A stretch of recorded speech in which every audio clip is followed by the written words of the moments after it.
بسم اللہ الرحمن الرحیم۔ مسجد نبوی میں ایک ستون کو ستون حنانہ کہا جاتا ہے۔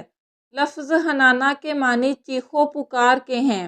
مسجد نبوی کے اس ستون کو حنانہ کہنے کی وجہ یہ ہے کہ رسول اکرم صلی اللہ علیہ وآلہ وسلم کی حیات طیبہ میں وہاں ایک کھجور کا تنا ہوا کرتا تھا۔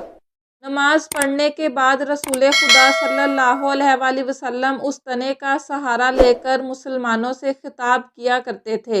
ایک مومن خاتون روزانہ نماز کے لیے مسجد میں آتی تھی۔ ایک دن اس خاتون نے آپ صلی اللہ علیہ وآلہ وسلم سے کہا، یا رسول اللہ، آپ بوڑھے ہو چکے ہیں اور اب آپ نماز کے بعد کھڑے ہو کر خطبہ نہیں دے سکتے۔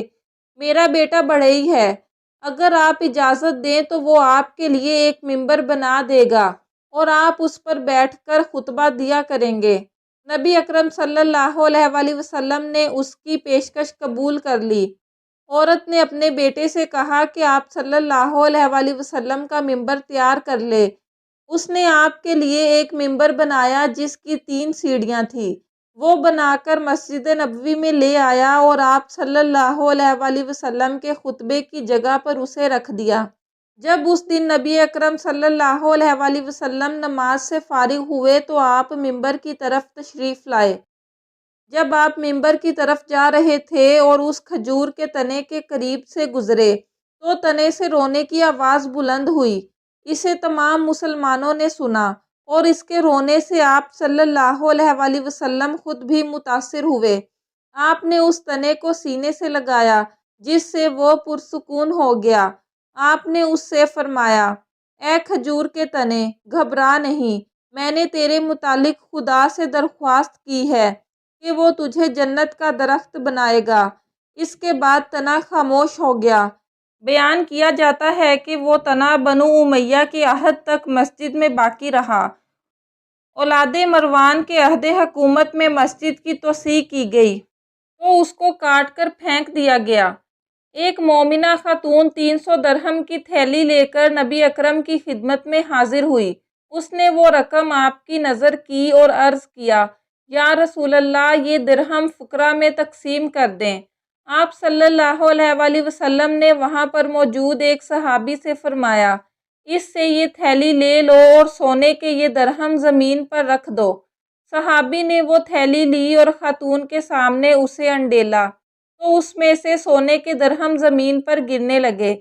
جب خاتون نے یہ منظر دیکھا تو وہ حیران رہ گئی اور اس نے کہا، یا رسول اللہ، میں تو اس تھیلی میں چاندی کے درہم ڈال کر لائی تھی، اب سونے کے درہم اس میں سے کیسے برآمد ہوئے؟ آپ صلی اللہ علیہ وآلہ وسلم نے فرمایا، تعجب مت کرو، میں نے کہہ دیا کہ یہ درہم سونے کے ہیں، اللہ تعالیٰ نے انہیں سونے میں تبدیل کر دیا۔ ایک دفعہ ابو جہل اپنے ایک یہودی دوست کو لے کر آپ صلی اللہ علیہ وآلہ وسلم کے پاس آیا اور بڑی بےہودگی سے کہا، محمد، تو کب تک ہمارے خداؤں کے خلاف جسارت آمیز باتیں کرتا رہے گا؟ اگر تو نے اپنی نبوت کے دلائل و معجزات پیش نہ کیے تو ہم تجھے قتل کر دیں گے۔ نبی اکرم صلی اللہ علیہ وآلہ وسلم نے فرمایا، جو کچھ تم چاہتے ہو عنقریب تمہیں دکھا دوں گا۔ ابو جہل نے اپنے یہودی ساتھی سے مشورہ کیا کہ بتاؤ محمد سے کس طرح کا معجزہ طلب کریں جس کے پیش کرنے سے یہ عاجز آ جائے۔ یہودی نے کہا، اگر تم زمین پر موجود کسی چیز کا معجزہ طلب کرو گے تو وہ اپنے جادو کے زور پر وہ معجزہ تمہیں دکھا دے گا۔ تم اس سے آسمانی معجزہ طلب کرو کیونکہ آسمان پر جادو نہیں چل سکتا۔ ابو جہل نے کہا، محمد اگر چاند کے 2 ٹکڑے کر دے تو ہم تجھ پر ایمان لائیں گے اور تیری بیعت کریں گے۔ نبی کریم صلی اللہ علیہ وآلہ وسلم نے ابو جہل سے وعدہ لیا۔ اس نے آپ سے پختہ وعدہ کیا۔ اس گفتگو کے دوران قریش کے 14 سرکردہ افراد بھی شریک تھے۔ انہوں نے بھی آپ سے یہی وعدہ کیا کہ اگر آپ نے چاند کے 2 حصے کر دیے تو ہم آپ پر ایمان لے آئیں گے۔ اس وقت جبرائیل امین علیہ السلام خدا کی طرف سے آپ پر نازل ہوئے اور انہوں نے کہا کہ اللہ کہہ رہا ہے کہ میں نے افلاک و نجوم کو آپ کے تابع کر دیا ہے، آپ جب چاہیں وہ آپ کے حکم کی تعمیل کریں گے۔ اللہ کا وعدہ سن کر آپ مطمئن ہو گئے اور آپ نے فرمایا، کہ جب چاند مکمل جوان ہو کر کامل کی صورت اختیار کرے گا تو میں اس رات یہ معجزہ پیش کروں گا۔ الغرض 14ویں کی رات ہوئی۔ اسی رات حسب وعدہ پیغمبر اسلام صلی اللہ علیہ وآلہ وسلم کوہ ابو قبیس پر چڑھے۔ آپ کے ساتھ مسلمانوں کی ایک جماعت تھی اور دوسری طرف ابو جہل اپنے یہودی دوست اور مشرکین کے گروہ کو لے کر آیا اور وہ بھی کوہ ابو قبیس پر بیٹھ گئے۔ معجزہ دکھانے سے قبل آپ صلی اللہ علیہ وآلہ وسلم نے ان سے دوبارہ عہد و پیمان لیا کہ اگر چاند کے 2 ٹکڑے ہو گئے تو آپ کی نبوت پر ایمان لائیں گے۔ پھر نبی کریم صلی اللہ علیہ وآلہ وسلم نے اپنی مبارک انگلی سے چاند کی طرف اشارہ کیا تو چاند 2 حصوں میں تقسیم ہو گیا۔ نصف حصہ اپنی جگہ پر رہا اور نصف حصہ کافی دور چلا گیا۔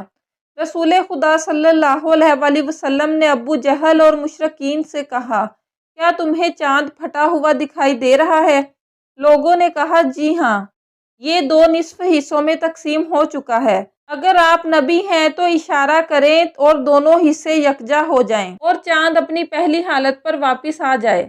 آپ نے پھر انگلی سے اشارہ کیا تو دونوں حصے آپس میں مل گئے اور چاند ویسے دکھائی دینے لگا جیسے پہلے تھا۔ نبی اکرم صلی اللہ علیہ وآلہ وسلم نے حاضرین سے کہا کہ اب تم اپنا وعدہ پورا کرو اور اسلام کا اعلان کرو۔ ان میں سے صرف ایک یہودی نے اسلام قبول کیا، باقی مشرکین اپنی ضد پر اڑے رہے۔ کفار و مشرکین کے مشترکہ لشکر کو روکنے کے لیے مسلمانوں نے مدینہ کے گرد خندق کھودنے کا فیصلہ کیا۔ اس وقت مسلمان غلہ کے لحاظ سے سخت تنگی میں مبتلا تھے۔ خندق کھودنے میں رسول خدا صلی اللہ علیہ وآلہ وسلم بھی صحابہ کے ساتھ شامل تھے اور ان سے بڑھ چڑھ کر آپ نے خندق کھودی تھی۔ خندق کھودی جا رہی تھی مگر حالت یہ تھی کہ 3 دن سے رسول خدا اور ان کے صحابہ نے کچھ نہیں کھایا تھا۔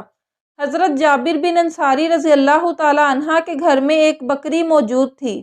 جب انہوں نے دیکھا کہ رسول اکرم صلی اللہ علیہ وآلہ وسلم اور ان کے صحابہ بھوک سے بے تاب ہیں تو وہ آپ کی خدمت میں حاضر ہوئے اور عرض کیا، یا رسول اللہ، میرے گھر میں ایک بکری موجود ہے، میں اس سے آپ کی دعوت کرنا چاہتا ہوں۔ آپ سے درخواست ہے کہ آپ میری دعوت قبول کریں اور میرے مہمان بنیں۔ آپ صلی اللہ علیہ وآلہ وسلم نے فرمایا، جابر، اکیلا میں مہمان بنوں یا میرے ساتھ سارے صحابہ بھی تمہارے مہمان بنیں؟ اب جابر آپ صلی اللہ علیہ وآلہ وسلم سے یہ کیسے کہہ سکتے تھے کہ صرف آپ اکیلے ہی تشریف لائیں؟ انہوں نے سوچا کہ اگر بالفرض آپ صلی اللہ علیہ وآلہ وسلم صحابہ کو ساتھ لائے بھی تو چند ہی افراد کو اپنے ساتھ لائیں گے، کیونکہ وہ سن چکے ہیں کہ بکری ایک ہی ہے۔ حضرت جابر نے عرض کیا، یا رسول اللہ، آپ اپنے صحابہ سمیت تشریف لائیں۔ اس وقت 700 افراد خندق کھودنے میں مصروف تھے۔ آپ صلی اللہ علیہ وآلہ وسلم نے منادی کو بلا کر فرمایا کہ تم لوگوں میں اعلان کر دو کہ وہ جابر کے گھر چلیں اور وہاں چل کر کھانا کھائیں۔ حضرت جابر اپنے گھر آئے اور اپنی بیوی سے یہ سارا ماجرا بیان کیا اور کہا، اتنے زیادہ افراد کو ہم کیسے کھانا کھلا سکتے ہیں؟ بیوی نے کہا، کیا تم نے نبی کریم صلی اللہ علیہ وآلہ وسلم کو اپنی حیثیت سے آگاہ کیا تھا؟ جابر نے کہا، جی ہاں۔ بیوی نے کہا، پھر تمہیں فکر کرنے کی کوئی ضرورت نہیں ہے، رسول خدا بہتر جانتے ہیں کہ انہیں کیا کرنا ہے۔ الغرض جابر کی زوجہ نے گوشت پکایا اور اس پر شوربہ کچھ زیادہ ہی رکھا اور کچھ روٹیاں پکا لیں۔ دوپہر ڈھلے آپ صلی اللہ علیہ وآلہ وسلم سینکڑوں صحابہ کو لے کر حضرت جابر کے مکان پر آئے۔ آپ حضرت جابر کے گھر میں داخل ہوئے جہاں تنور جل رہا تھا۔ آپ نے اس میں اپنا لاب دہن ڈالا اور حضرت جابر کی زوجہ سے کہا کہ روٹیاں علی کے سپرد کر دو۔ حضرت جابر برتنوں میں شوربہ ڈالتے گئے اور رسول خدا برتن لے کر صحابہ کو دیتے گئے۔ خدا نے کھانے میں برکت عطا کی اور تمام صحابہ نے پیٹ بھر کر کھانا کھایا۔ جب 700 افراد سیر ہو کر روانہ ہوئے تو حضرت جابر رضی اللہ تعالیٰ عنہ کہتے ہیں، میں نے ہانڈی میں جھانک کر دیکھا تو وہ جوں کی توں گوشت سے بھری ہوئی تھی اور یوں محسوس ہوتا تھا کہ اس میں سے کسی کو کچھ نہیں دیا گیا۔